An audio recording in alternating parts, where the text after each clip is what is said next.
This is Valley News Live at 9 on Fargo CW. I am very remorseful and very sorry for my actions to all my family members. A man charged with possession of child pornography after placing hidden cameras in bathrooms apologized at his sentencing hearing, asking for leniency from the judge. Thanks for joining us tonight. I'm Courtney Lockey. Jeffrey LaPointe pleaded guilty to 3 counts of possession of child sex abuse material. He admitted to installing a hidden camera in a bathroom at a home in North Dakota and at a home in Colorado, capturing video of young girls in the nude several times. At his sentencing, LaPointe addressed the court in a lengthy apology. I don't have any addictions to alcohol or drugs or I don't smoke. I don't do anything like that. I just am stupid. Judge Susan Bailey sentenced LaPointe to 5 years in prison. He must first serve 3 years, was given credit for 137 days in jail, and will have 1 year of supervised probation. Meanwhile, the woman at the center of an alleged daycare abuse investigation changed her plea in Cass County Court today. Miranda Sorley entered a Alfred plea. She doesn't admit to the crime, but knows that there's enough evidence to convict. She pleaded guilty to 2 counts of child neglect. The other 7 charges will be dismissed. Sorley was arrested in January of last year. Court documents say the alleged neglect involved 4 different children, all under the age of 2. Allegations spanned over the course of 2 years and included minor injuries to children, as well as malnutrition and diapers that hadn't been changed. New developments now in a deadly crash near the Tri-Level in Fargo. A man originally charged with negligent homicide was set to stand trial tomorrow, but has instead taken a plea deal. Shandy Cordner is accused of rear-ending an SUV on an I-94 exit in June, hitting 2 men who were standing outside of the vehicle. Today in court, he pleaded guilty to a lesser charge of reckless endangerment. He was sentenced to 5 years in jail. However, he will serve 3 years and then have 2 years supervised probation. Let's get a check of your weather now with our chief meteorologist, Russ Thomas. Russ. Yeah, thank you, Courtney. It's going to be a clear night, or mostly clear night, I should say, across the region. We are going to see clouds increase and move in as we head through the evening and overnight hours. Take a look at our current conditions. 32 degrees right now. Wind is calm. It feels like 32. In Moorhead, we've got 30 degrees currently. And again, as we look at current conditions in Grand Forks, you can see some of that cloud cover. Again, temperatures 30 degrees. A light wind out of the northeast at about 3 miles per hour. Temperatures around the region: 26 Bemidji, 27 Park Rapids, 28 Jamestown, 30 in Devil's Lake. And again, farther west you go, we are actually finding some spots that are a little bit more in the clear out there. So you can see this bank of clouds here that's kind of spreading across at least parts of the region right now. Look off to our west.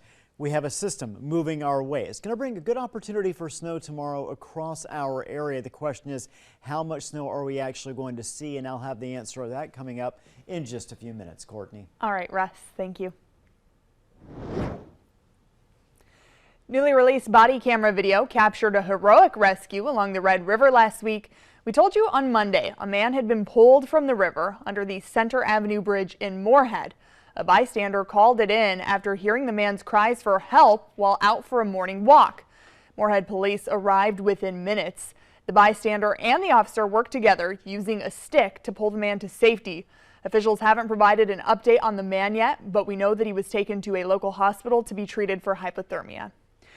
You can read much more about the rescue and about the man who called it in on the VNL News app. You can download and use it for free. Just search VNL News in the App Store today. New for you tonight in Grand Forks, one man was arrested after crashing his car into a church this afternoon. Officers were called to Calvary Community on South Washington Street just before 1 o'clock.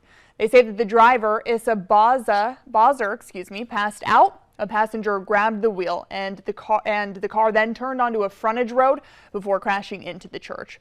Bozzer and 2 of 3 passengers were taken to the hospital with unknown injuries. Bozzer was later charged with DUI, felony drug possession, and reckless endangerment. Also new for you tonight, the Minnesota Supreme Court heard arguments challenging Governor Tim Walz's handling of the pandemic. The Upper Midwest Law Center filed the lawsuit in 2020 on behalf of residents, business owners, and churches. The case specifically challenges the governor's emergency powers and the statewide mask mandate. They claim only the legislature has that power and that Governor Walz overstepped. We're not saying that an emergency can never be declared for a pandemic. We're saying is that the governor has to demonstrate the existence of these predicates, and he did not do that. We would have had to build a record for, again, each of these 15 executive orders, some of which, are 5 to 8 pages long, and the government would have had an opportunity to present evidence on its side about how those preconditions were met. No timetable for a ruling just yet. Meanwhile, Minnesota's legislative session got underway today in St. Paul. It's a busy time for lawmakers as key bills hit legislative committees and leaders reveal their priorities. DFLers want to move forward on their agenda from last year. The Senate DFL holds just a single vote margin, a majority that may prove difficult with certain bills. It is natural for a group of 34 people or a group of 67 people elected by Minnesotans across the state to have differences. That's part of representative democracy. That's part of this process. Things are going to get a lot more interesting going forward based on the agenda that the Democrats have, but then also the work that Senate Republicans are doing on repairing a lot of the damage that was done last session.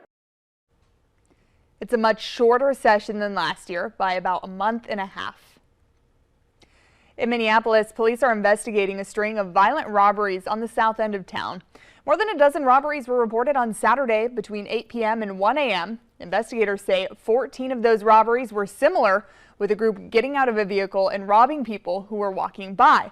In most cases, guns were displayed, and in several, the victims were assaulted. Minneapolis police say at least 8 of the 14 robberies involved suspects who showed up and left in a gray SUV that had been stolen earlier that day. The description of the suspects from robbery victims does vary, but many described a group of 3 to 6 men and women who in most cases were wearing masks. Closer to home, 2 out of 11 Fargo businesses failed their alcohol compliance checks last week. The 2 failing businesses were Bud Delicious, located downtown, and the Royal Liquors on 25th Street. They will each pay a $500 fine since it is their first offense. A psychiatric practice in Fargo is seeing positive results with a new treatment for depression. It's called Spravato, and it's been FDA approved since 2019. Dakota Adult and Pediatric has been offering it since 2022. It's more commonly known as S-ketamine, which can cause some concern. Most people think of ketamine as a dangerous party drug, but the owners of the clinic say this is different. It's highly regulated and has even proven to be effective. Ketamine, you're right, does have a negative connotation just because it has been seen as a substance of abuse in the past. But I mean, this has not been known to be abused. We very much make sure that the right people are getting it. Right now, the treatment is only FDA approved for people 18 and older. It's specifically meant for those who have tried to treat depression in other ways but failed. Hector International Airport is getting an additional $10 million for its upcoming expansion project. The project includes expanding the terminal to 9 gates and a new parking ramp. Senator John Hoeven says this money is part of the federal cost of more than $80 million. In all, the project is expected to cost $155 million, and it's slated to begin in the spring. Usher announced today his extended Past, Present, Future tour will include a stop in Minneapolis. The R&B star announced additional tour dates just hours after he performed last night at the Super Bowl. The tour will stop at Target Center in Minneapolis on November 2nd. Those roller skates that he was on last night, those were actually made by a Minnesota company. You can read all about that, plus get ticket information for the show on your VNL News app. You can download and use it for free. Just search VNL News in the App Store today. And a reminder about our VNL Cares campaign. We're partnering with local nonprofits to help them reach their goals. Our first partnership is with the Honor Flight of North Dakota and Minnesota. Our donation link is live. You can donate now to help area veterans get to Washington, D.C. to see the monuments built in their honor. All you have to do is scan the QR code up on your screen now, or you can click the link right on valleynewslive.com and your free VNL News app to make a difference. All right, taking a look at our Fargo planner as we head into the evening and overnight hours. We're going to see our temperatures dropping down to about 23 degrees around 7 a.m. tomorrow morning. Look for a mostly cloudy to cloudy sky throughout the overnight hours. As we look at what we're expecting coming up, we're going to see potential for snow tomorrow. Who's going to see it and who's going to see the most? Plus, several cooler days ahead, and one day that'll actually be below average. We'll have your forecast very quickly back after the break.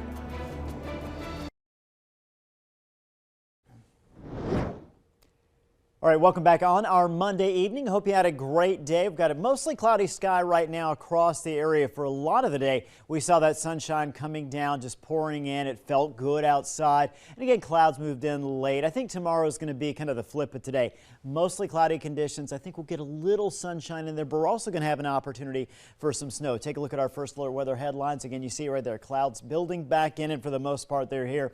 Light snow tomorrow across a good portion of the region. Valentine's weather planner, that is coming up as well. As we look at our current numbers out there right now, generally temperatures in the mid-20s to low 30s. Winds are pretty light in most areas. 32 in Fargo, 30 in Grand Forks. High temperatures today hit 37 in Fargo, also Valley City, Fergus Falls, Wapaton, Jamestown. 38 degrees, a little cooler. Northern Minnesota, 28. Roseau, a lot of 30s out there. Baudette, Hallock. You can see Cavalier and Grafton as well. Satellite and radar image, and again, you can see some of the clouds we have across the region. Not all areas are covered. If you're in Jamestown, you've got clear skies right now. Devil's Lake, partly cloudy, but again, most areas are in the cloud cover. Take a look at this viewer photo. This is a white owl. I don't know how the photographer actually saw this owl, but this is very neat. Love this photo. Thank you so much for sharing that. First alert forecast. Here's what we've got for you as we move into the overnight hours. Temperatures dropping down to the low 20s to mid 20s in most areas. And get pretty good cloud cover. We'll see some breaks here and there. Going to bottom out in many areas in the upper teens to low 20s. Now you look tomorrow, see this wave of energy moving through. It's going to bring some snow. The thing is, it's not very much snow. First of all, not a very strong front moving through here. And second of all, it's going to move through pretty quickly. And because of that, we're not expecting a whole lot of snow out of this. In fact, areas south of Fargo, I don't know that we're going to see any snowfall at all. Once you get to Fargo areas north, very light snow out there. We take a look at our snow chances again for your Tuesday. Pretty good chance out there that at least some areas are going to see snow. After that, the next 7 days, things are pretty quiet all the way around. So what about snowfall potential? As we look at tomorrow evening, again, up to a ½ inch. In some areas, you head farther south, like I said, south of Fargo, east of Fargo. Some areas not going to see any at all. Could see up to an inch in the Devil's Lake Basin, but overall, this is not going to bring a whole lot of snow. Here's a look at our 11-day planner. 36 for the high tomorrow on Wednesday, Valentine's Day. 33 degrees, mostly cloudy, but should be a pretty nice day for those folks who are heading out for the holiday. 24 on Thursday, 20 on Friday. That is the one day, Courtney. It's been 23 days since we've seen a temperature below normal. Over the next 11 days, Friday looks like the only day it's going to be below normal. So we'll have gone almost 4 weeks between seeing that, and then we're going to go back up to a little warmer again. It has been so nice. It's been great. Yeah. It's too little, too late for that cold, though. The Fargo Park District says that all outdoor skating rinks are going to be closed for the remainder of the season. This, like we said, as a result of our warm weather and above freezing temperatures. However, officials say the rink on your screen, Shields Skating Rink at Broadway Square in downtown Fargo, is going to stay open. That rink was built with refrigerated coils beneath the ice, which allows them for more temperature control. Fargo Park says they will continue to monitor weather conditions for this rink too. Still to come, the latest from Capitol Hill as the Senate inches closer to passing a foreign aid bill for Israel and Ukraine.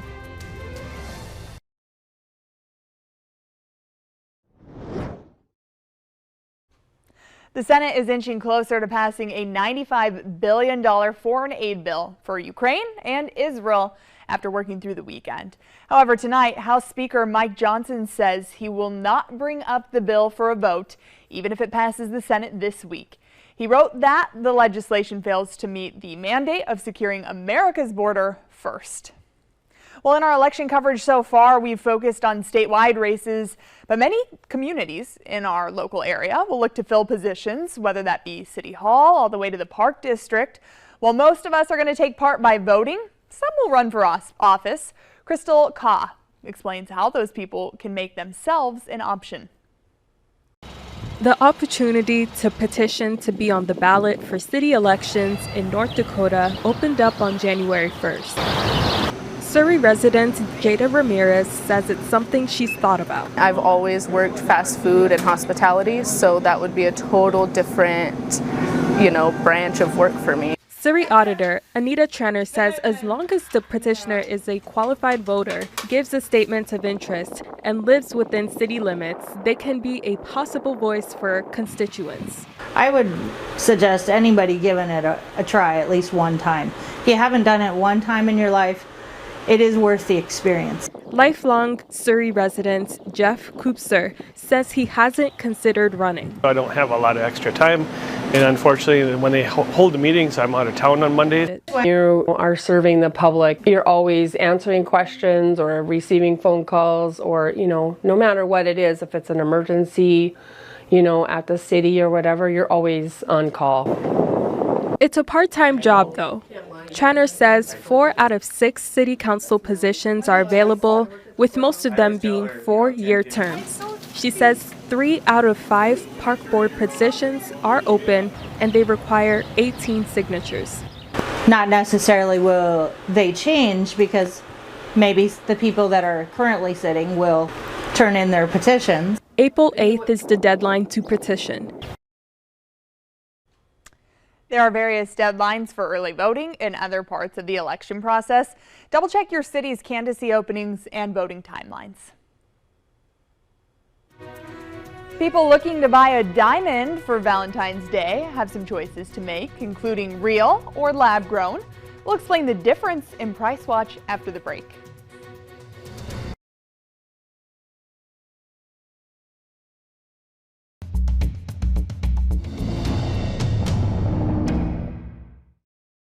This Wednesday is Valentine's Day, and if you're in the market for, say, an engagement ring or some other piece of jewelry, it's important to know your research on recent trends in diamonds. Jen Sullivan looks at the pros and cons of buying lab-grown diamonds and how they differ from natural ones.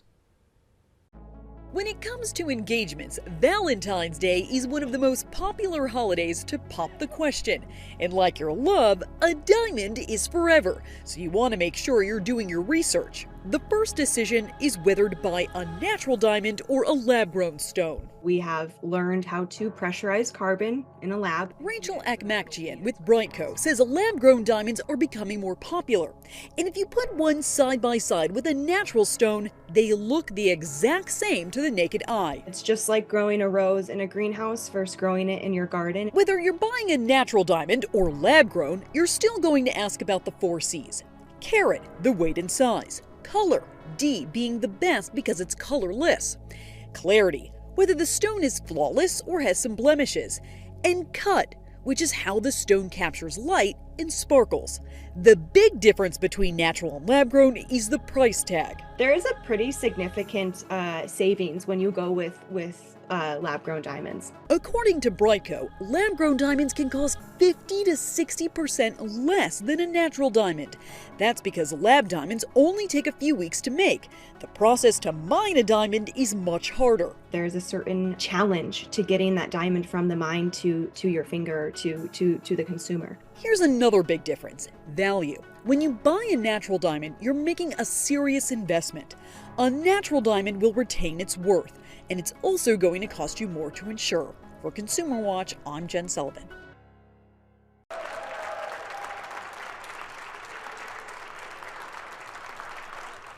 Mixed day on Wall Street. The Dow gained 125 points, closed at 38,797. The Nasdaq and S&P 500 both fell slightly. Monthly U.S. inflation report is due out tomorrow, so keep an eye on that. Nationwide gas prices have risen 12 cents in the last month to $3.19. However, North Dakota's average has only risen a few cents to $2.84, and it is cheaper than that here on the eastern side of the state. Minnesota's average has risen to $2.97. Still to come, Russ is back in with one more look at your forecast. Next.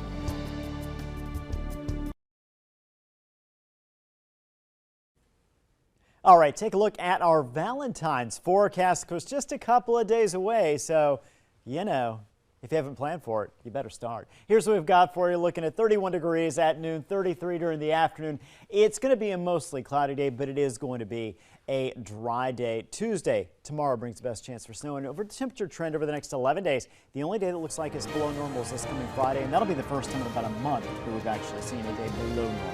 Below normal, and Yes. still only 20. Right. Not bad. Thanks, Russ. Thanks for joining us. Have a great night, everyone.